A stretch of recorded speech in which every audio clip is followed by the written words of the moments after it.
Konflik geopolitik terbesar abad ke-21, antara China dan Amerika Serikat, baru saja memasuki babak yang lebih terencana dan strategis.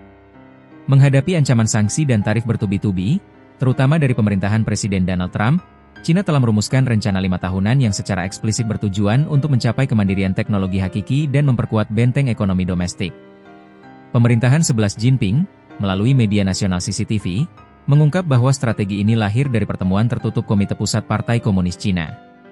Mereka sadar, kerentanan Cina, mulai dari chip hingga deflasi, harus diatasi. Apa saja fokus utama rencana ini, terutama di sektor AI dan teknologi inti? Mengapa peningkatan konsumsi domestik menjadi begitu krusial? Dan apakah target pertumbuhan ekonomi Cina yang melambat menjadi pertanda melemah atau justru kestabilan baru? Dalam 20 menit ke depan, kita akan bedah rencana besar Cina untuk melawan tekanan AS dan mengubah model pertumbuhan global.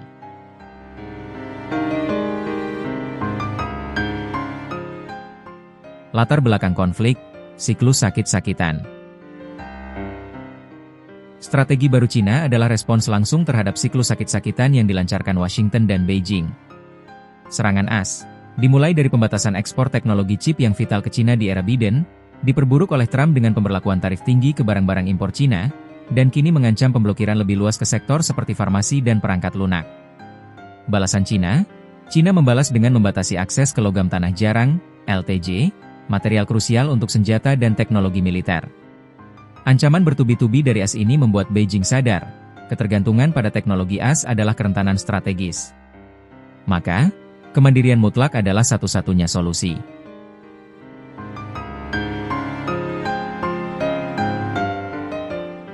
Pilar 1, kekuatan produktif baru dan chip.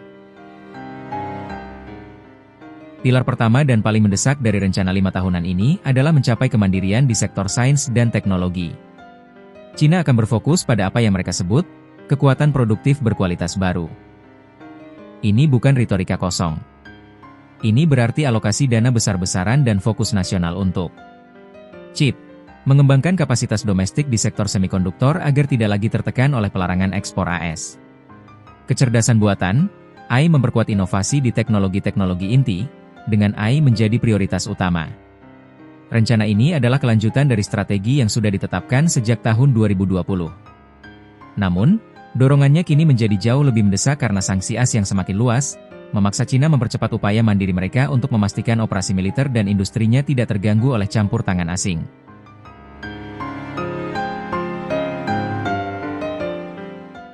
Pilar 2, mengubah model pertumbuhan dengan konsumsi domestik. Pilar kedua adalah mengubah model pertumbuhan ekonomi Cina yang selama ini terlalu bergantung pada ekspor. Cina menghadapi masalah ganda. Kelebihan ekspor.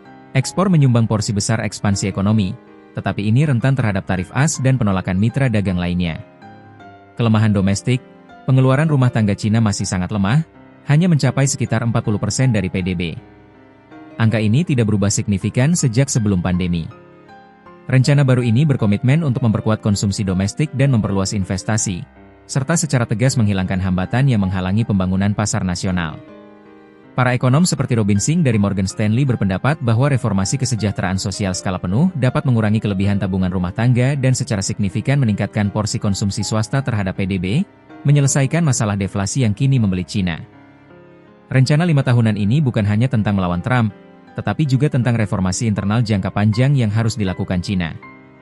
Para pembuat kebijakan kini menargetkan pertumbuhan tahunan rata-rata di kisaran 4,5% hingga 4,8% untuk periode 2026 hingga 2030. Target yang lebih rendah ini, dari perkiraan 5,5% sebelumnya, menunjukkan bahwa Beijing memilih kualitas pertumbuhan yang lebih stabil dan seimbang, daripada kuantitas yang berisiko. Namun, implementasinya adalah kunci. Seperti kata Michelle Lam, yang terpenting adalah seberapa tegas para pembuat kebijakan akan melaksanakan tujuan-tujuan ini, terutama dalam reformasi yang mendukung daya beli rumah tangga. Kegagalan untuk menggenjot konsumsi akan membuat strategi kemandirian teknologi Cina menghadapi risiko deflasi dan kelebihan kapasitas produksi yang tidak terserap.